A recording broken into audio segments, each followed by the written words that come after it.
साथियों नमस्कार। पटना बिहार से मैं अमिताभ कुमार दास, आईपीएस 94 बैच, और आप देख रहे हैं मेरा अपना यूट्यूब चैनल दास बोले बिंदास। क्योंकि जब बुज़दिलों ने मुंह में दही जमा लिया हो तो दास का बिंदास बोलना जरूरी हो जाता है। साथियों, पलटू लीला जारी है।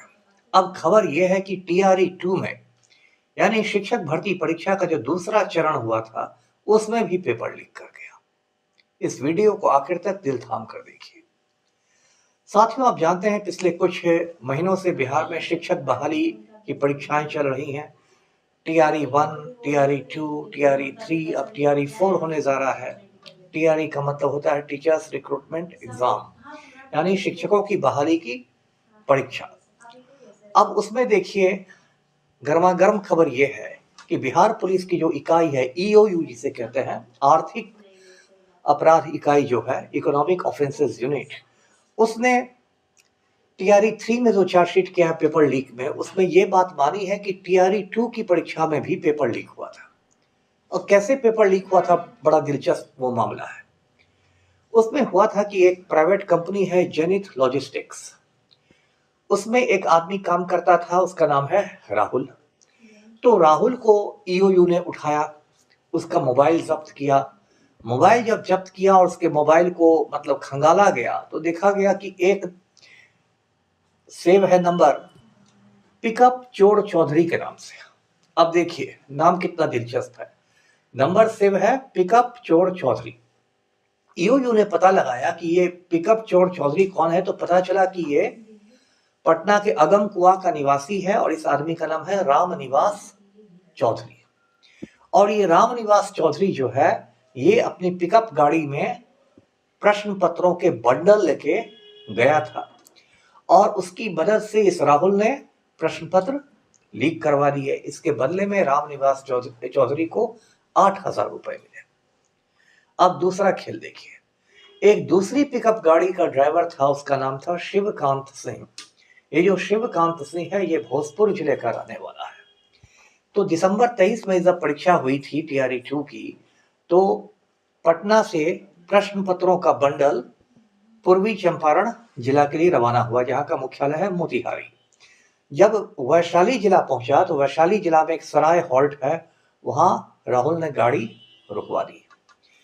वहां पर एक स्कॉर्पियो गाड़ी आई, जो लगता है पहले से तय होगा कि यहाँ पर एक स्कॉर्पियो गाड़ी रहेगी।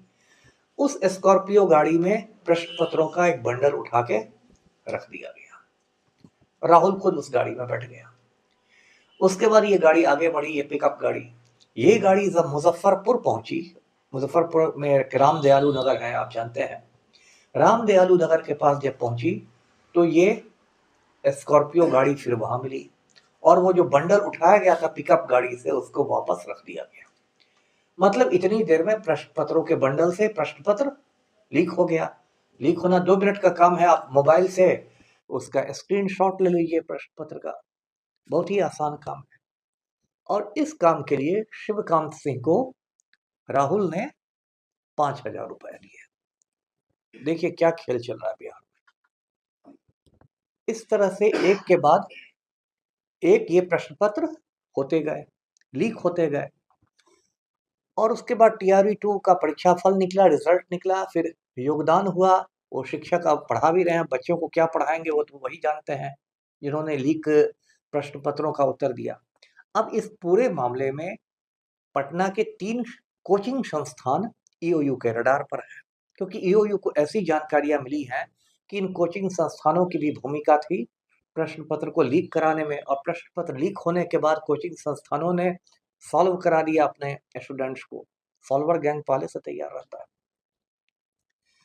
देखिए कैसे कैसे खेल होता है। टीआरई 3 में भी, टीआरई 3 की परीक्षा में भी इसी तरह से नगर नौसा जो नालंदा जिला में है, वहां के एक ढाबे के पास गाड़ी रोककर प्रश्न पत्रों का बंडल से स्क्रीनशॉट लेके लीक कराया गया था प्रश्न पत्र।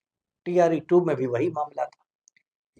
और देखिए ये जो पेपर लीक होता है बिहार में, इसका मुखिया आप जानते हैं, उसका नाम ही है संजीव मुखिया। नालंदा का रहने वाला है, पलटू राम के गृह जिला का है। वो फरार है और उसकी पत्नी की बहुत सारी तस्वीरें पलटू राम के साथ सोशल मीडिया पर वायरल है। ऐसी चर्चा है कि 25 के चुनाव के पहले संजीव मुखिया सरेंडर करेगा और पलटू राम उसको जनता दल यूनाइटेड के टिकट पर कहीं से चुनाव लड़ाएंगे। वो जो संजीव मुखिया है उसका बेटा का नाम है doctor Shiv. Doctor Shiv Beur jail में बंद। अब चूंकि वो पलटू राम का बहुत करीबी है तो बेउर जेल में उसको सारी सुविधाएं उपलब्ध है, उसको मोबाइल की भी सुविधा उपलब्ध है। उसने मोबाइल करके राहुल के एक दो मोबाइल को फोन करके फॉर्मेट करवा दिया, जिससे कि जितने भी सबूत थे वो सभी नष्ट हो गए, डिलीट हो गए। तो ये तो खेल चल रहा है। अब इतना बड़ा धमाका हुआ है ईओयू में ने किया है, लेकिन अब तक इस पर ना तो बीपीएससी की कोई आधिकारिक प्रतिक्रिया आई है, ना तो शिक्षा विभाग की कोई आधिकारिक प्रतिक्रिया आई है। संयोग से बिहार के जो शिक्षा मंत्री हैं सुनील कुमार सर हैं, वो पहले आईपीएस ही थे, मेरे सीनियर एसपी रह चुके हैं, लेकिन आजकल उनकी सारी जामबाजी खत्म हो गई है और वो भी मुंह में दही जमा कर बैठे हुए हैं। तो मैंने शुरू से कहा था कि ये जो शिक्षक बहाली बिहार में हो रही है इसकी दो एजेंसियां हैं, एक बीपीएससी है, एक शिक्षा विभाग है। बीपीएससी जो होती है वो परीक्षा कंडक्ट करती है और परीक्षा फल निकालती है। शिक्षा विभाग जो होता है वो डॉक्यूमेंट वेरिफिकेशन करता है, दस्तावेजों का सत्यापन करता है, जिसको संक्षेप में डीबी कहते हैं, और शिक्षकों का योगदान कराता है। लेकिन पहले दिन से बीपीएससी और शिक्षा विभाग में तालमेल की घोर कमी है, कोई समन्वय है ही नहीं, अपनी टफली अपना राग है। अब जब यही पेपर लीक की बात होगी तो इसमें भी फेंका फेंकी शुरू हो जाएगी। टीआरई 3 की हम बात करें तो टीआरई 3 की परीक्षा इसी साल हुई थी 15 मार्च, वो मैं याद दिला दूं। उस दिन पता चला कि झारखंड के हजारीबाग में एक कोहिनूर बैंक्वेट हॉल है, एक विवाह भवन है। वहां 250 के करीब लड़के लड़कियों को सॉल्वर गैंग जो है प्रोजेक्टर पर प्रश्न पत्रों का हल करवा रहा है। ईओयू की टीम ने 250 लड़के लड़कियों को गिरफ्तार किया। इसके बावजूद बीपीएससी ने कहा कि नहीं, ये परीक्षा रद्द नहीं होगी, क्योंकि कोई ठोस साक्ष्य नहीं है पेपर लीक होने का। उस समय भी हम लोगों ने पूछा था कि ये जो 250 लड़के लड़कियां पकड़े गए हैं या क्या तरल साक्ष्य हैं। बाद में जब ये मामला बहुत बढ़ा और मैंने हाई कोर्ट में पीआईएल करने की धमकी दी, तब जाके 21 मार्च को इस साल वो परीक्षा रद्द हुई और फिर से पुनर्परीक्षा हुई, उसका रिजल्ट निकला।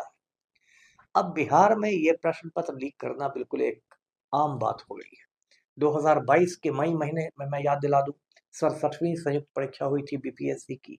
उसकी प्रारंभिक परीक्षा का पेपर लीक हुआ था आरा से, उसको रद्द करना पड़ा था। पिछले साल 1 अक्टूबर को सिपाही भर्ती की परीक्षा हुई थी, उसका प्रश्न पत्र लीक हुआ। उसका फिर आपको याद होगा 3 अक्टूबर को वो परीक्षा रद्द हुई, उसकी पुनर्परीक्षा हुई। तो ये क्या हो रहा है?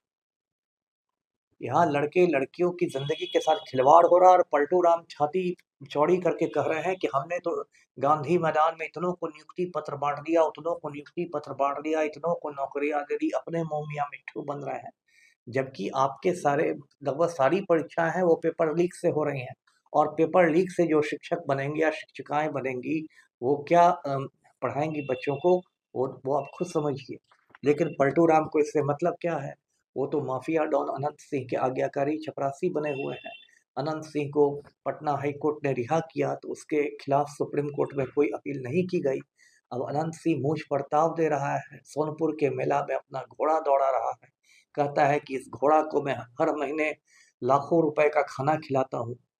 बिहार हिंदुस्तान का सबसे गरीब राज्य है, जहाँ एक आम बिहारी को 2 बार का दाल रोटी नहीं नसीब होती, रोटी नमक के साथ खाता है, और वहाँ एक माफिया डॉन का घोड़ा हर महीना लाखों रुपया का खाना खा रहा है। इससे बड़े दुर्भाग्य की बात क्या होगी? तो देखते रहिए पलटू लीला। वीडियो को लाइक कीजिए, शेयर कीजिए, चैनल को सब्सक्राइब कीजिए। धन्यवाद। जय हिंद।